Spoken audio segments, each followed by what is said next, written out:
If you're planning to travel to Mexico, Central America, or the Caribbean for March break or summertime, there are some travel-related illnesses you'll want to be aware of. Joining us now is Kelly Haggerty, a pharmacist and travel health expert. Kelly, thank you so much for being with us here today. You're going to be talking or helping us educate ourselves about how to protect us from some of these ailments. But let's start with what illnesses travelers should familiarize themselves with and their related vaccines.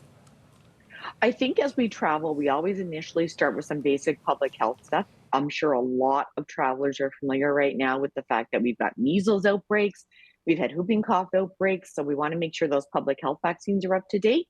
But the minute we go into the Caribbean and Mexico and Central America, food and water illnesses, and in particular things like travelers' diarrhea and insect diseases, one of the big ones in the region right now being chikungunya, are of real importance to travelers.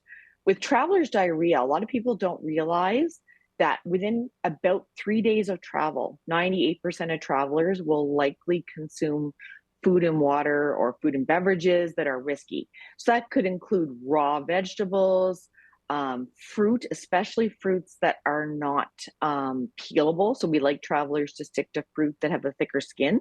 So thinking about our grapes and strawberries and other berries as being higher risk, whereas things like pineapple and melons, oranges, bananas are safer. With vegetables, sticking to cooked vegetables. So in other words, salads and raw salsas and things like that will be higher risk. But within 3 days of travel, a lot of our travelers will consume those foods. And it's not unusual for about a third up to two-thirds of travelers to get diarrhea diseases. Fortunately, we do have some preventative vaccines, such as Dukoral against enterotoxigenic E. coli, which is the main cause of diarrhea in that region. These are vaccines that need to be taken orally, which is fabulous for people who don't like needles. We do have to start, though, about 2 weeks before the trip. So it does require a bit of planning. With mosquito diseases, proper use of insect repellent can really go a long way to preventing diseases such as chikungunya. We also now have a vaccine for this one. People may not be as familiar with that disease, but what's interesting is starting about 10 years ago, we had a big outbreak of chikungunya in the Caribbean, and by the end of kind of 2019, 2020, we were seeing over 4 million cases had occurred. So mosquito repellent use, and we now have a vaccine available for chikungunya. It's a one-dose vaccine.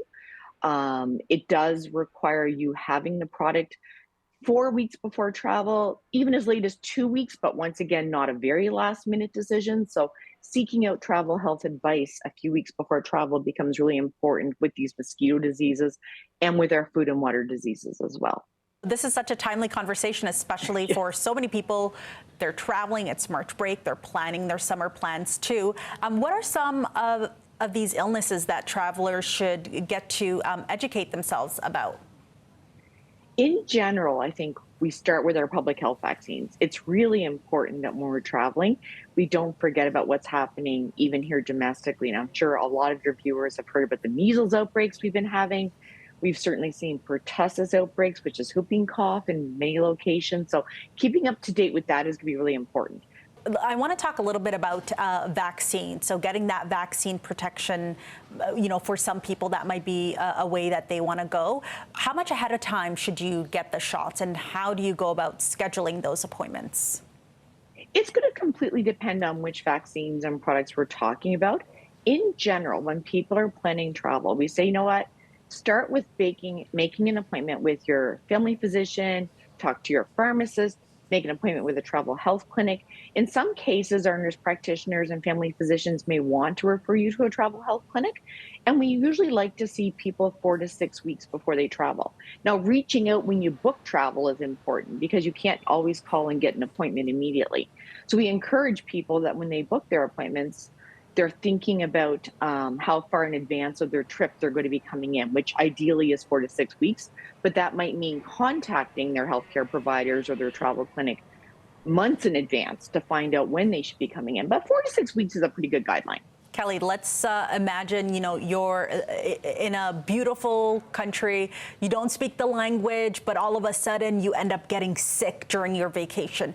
What's your best course of action? I think when you're already abroad, speaking to the people at the accommodations where you're staying at is really important. So think about talking to the people who are at the front desk of your hotel or your resort. Not all countries have healthcare that meets the standards that our country does. So it's important that you ask for some help when you're looking for healthcare.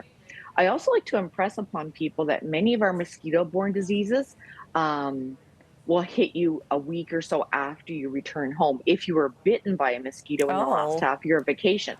And it's so easy to forget a week later when we're back at work and we're back at school, that the illness we're experiencing. And especially with the mosquito diseases, because there's some of them, such as chikungunya, that have really debilitating fever and joint pain. And that may hit you 7 days or so or more after you were exposed, which means you're likely back home when you're actually getting ill. So mm, don't forget that the illnesses you get when you get back home could have very much been related to what happened to you while you were traveling, even though you've been back home in your own environment for a few days right. to a week. Right. The vacation might be over, but then that's something that you have to deal with. But the good Right. news is at least your health care is accessible here. You know your way around. So that's the good Yes. news there. Okay. Kelly Haggerty, thank you so much. We appreciate it.